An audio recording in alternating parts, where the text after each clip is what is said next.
Hello guys, welcome to real talk. It Sumith. അപ്പോൾ എല്ലാവർക്കും layer എഡ്ജിൻ്റെ എഡ്ജ് ടോക്കൺ അവരവൻ്റെ എക്സ്ചേഞ്ചിലേക്ക് റിസീവ് ആയിട്ടുണ്ടാവും. അപ്പോൾ ക്യൂക്കോയിനിൽ അതിൻ്റെ കാൾ ഓപ്ഷൻ നടക്കുന്നുണ്ട്. ഇതൊരിക്കലും ലിസ്റ്റിംഗ് അല്ല. അതിനു മുമ്പ് തന്നെ ഒരു ടെസ്റ്റിംഗ് ട്രേഡിംഗ്, ഇല്ലെങ്കിൽ എത്രത്തോളം പ്രൈസ് വരും, എത്രത്തോളം ആൾക്കാർ ട്രേഡ് ചെയ്യുന്നു എന്നുള്ളൊരു കാര്യം നോക്കാൻ വേണ്ടിയിട്ടാണ്. അപ്പോൾ ആക്ച്വലി ലിസ്റ്റ് ആവുന്ന സമയം എന്ന് പറഞ്ഞാൽ നമ്മുടെ ഇന്ന് വൈകുന്നേരം 4 മണിക്കാണ്. അപ്പോൾ 4 മണിക്ക് തന്നെ നിങ്ങൾ സെല് ചെയ്യാൻ ഉദ്ദേശിക്കുന്ന ആൾക്കാരായിരിക്കും. അപ്പോൾ ആ ഒരു വെബ്സൈറ്റിൽ നിന്ന്, ഇല്ലെങ്കിൽ ലെയർ എഡ്ജിൻ്റെ വെബ്സൈറ്റിൽ നിന്ന് വിഡ്രോ ചെയ്ത ടോക്കൺ നിങ്ങൾക്ക് കിടക്കുന്നത് ഫണ്ടിങ് വാലറ്റിലേക്കായിരിക്കും. അപ്പോൾ നിങ്ങൾ ഈ ഫണ്ടിങ് വാലറ്റിൽ നിങ്ങൾ ചെയ്യേണ്ട കാര്യം എന്ന് പറഞ്ഞാൽ അത് ട്രേഡിംഗ് പ്ലാറ്റ്ഫോമിലേക്ക് മാറ്റണം എന്നുള്ളൊരു കാര്യമാണ്. അപ്പോൾ അസറ്റിൽ പോയിട്ട് എഡ്ജിൽ ഒന്ന് ക്ലിക്ക് ചെയ്യുക. എന്നിട്ട് ഇവിടെ ട്രാൻസ്ഫർ എന്ന് പറഞ്ഞിട്ടുള്ള സെഷനിൽ ഒന്ന് ക്ലിക്ക് ചെയ്യുക. അപ്പോൾ നിങ്ങൾക്ക് ഇവിടെ കിടക്കുന്നുണ്ടാവും ഫണ്ടിങ്, ട്രേഡിംഗ്. അപ്പോൾ ഈ ഒരു ഫണ്ടിങ്ങിലായിരിക്കും നിങ്ങളുടെ എഡ്ജ് ടോക്കൺ കിടക്കുന്നുണ്ടാവുക. അത് നേരെ ഇവിടെ ട്രേഡിംഗ് പ്ലാറ്റ്ഫോമിലേക്ക് നിങ്ങൾ മാറ്റുക. ഞാൻ ആൾറെഡി മാറ്റിയ കാരണമാണ് ഇവിടെ കാണാത്തത്. ഇത് മാറ്റിയാൽ മാത്രമാണ് ട്രേഡിംഗ് പ്ലാറ്റ്ഫോമിലേക്ക് വരുള്ളൂ. നിങ്ങൾക്ക് വന്ന സ്പോട്ടിൽ തന്നെ സെല്ല് ചെയ്യാൻ പറ്റുള്ളൂ. ഇനി ഞാൻ ഇവിടെ പറയാൻ പോകുന്നത് എങ്ങനെയാണ് ഇത് സെല്ല് ചെയ്യുക എന്നുള്ളൊരു കാര്യമാണ്. അപ്പോൾ ഞാനിവിടെ എക്സാമ്പിളായിട്ട് എടുക്കുന്നത് ഹാംസ്റ്റർ തന്നെയാണ്. അപ്പോൾ ഇവിടെ കിടക്കുമ്പോൾ ഇതിൻ്റെ ഒരു ട്രേഡിംഗ്, അതിൻ്റെ വാല്യൂ എല്ലാം കാണാൻ പറ്റും. അപ്പോൾ നിങ്ങൾ ഇവിടെ ബൈ എന്നുള്ള ഓപ്ഷൻ കിടക്കുന്നുണ്ട്.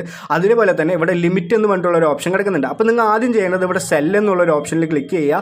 അത് കഴിഞ്ഞിട്ട് ഈ ലിമിറ്റ് മാറ്റിയിട്ട് നിങ്ങൾ നേരെ എന്ത് ചെയ്യുക, മാർക്കറ്റ് എന്ന് പറഞ്ഞിട്ടുള്ള ഓപ്ഷനിൽ ക്ലിക്ക് ചെയ്യുക. എന്നിട്ട് എത്രത്തോളമാണ് നിങ്ങളുടെ ഉള്ളത്, ഞാനിവിടെ 100% കൊടുക്കുന്നുണ്ട്. മേ ബി ഇതായിരിക്കില്ല ഇവിടെ ലിമിറ്റ്. ആ ഒരു ടോക്കൺ നിങ്ങൾ എന്ത് ചെയ്യുക, സെല്ല് കൊടുക്കുക. അങ്ങനെ സെല്ല് കൊടുത്ത ഉടനെ തന്നെ നമുക്ക് USDT ആയിട്ട് മാറും. അപ്പോൾ USDT ആയി മാറി എന്ന് പറഞ്ഞാൽ അതിൻ്റെ വാല്യൂ ഒന്നും അധികം ഫ്ലക്ച്വേഷൻ അങ്ങനെയുള്ള കാര്യങ്ങളാവില്ല. അപ്പോൾ നിങ്ങൾ വന്ന ഉടനെ തന്നെ സെല്ല് ചെയ്യാൻ ഉദ്ദേശിക്കുന്ന ആൾക്കാരാണെങ്കിൽ തീർച്ചയായിട്ടും ഈ ഒരു സ്റ്റെപ്പ് ചെയ്ത് വെക്കുക. ഈ ഒരു സ്റ്റെപ്പ് ചെയ്ത് കഴിഞ്ഞു എന്ന് പറഞ്ഞാൽ നിങ്ങൾക്ക് P2P വഴിയോ ഇല്ലെങ്കിൽ ആർക്കെങ്കിലുമൊക്കെ അയച്ചു കൊടുത്തിട്ടോ എങ്ങനെ വേണമെങ്കിലും ബാങ്കിലേക്ക് പൈസ ആക്കാൻ പറ്റും. അപ്പോൾ ഈ ഒരു വീഡിയോ വളരെ യൂസ്ഫുൾ ആയിട്ടാണെന്ന് വിചാരിക്കുന്നുണ്ട്. അപ്പോൾ തീർച്ചയായിട്ടും പറഞ്ഞ കാര്യങ്ങളൊക്കെ ചെയ്യുക. സ്പോട്ടിൽ സെല്ല് ചെയ്യുന്ന ആഗ്രഹിക്കുന്ന ആൾക്കാരാണെങ്കിൽ തീർച്ചയായിട്ടും ഈ ഒരു കാര്യം ചെയ്യാം.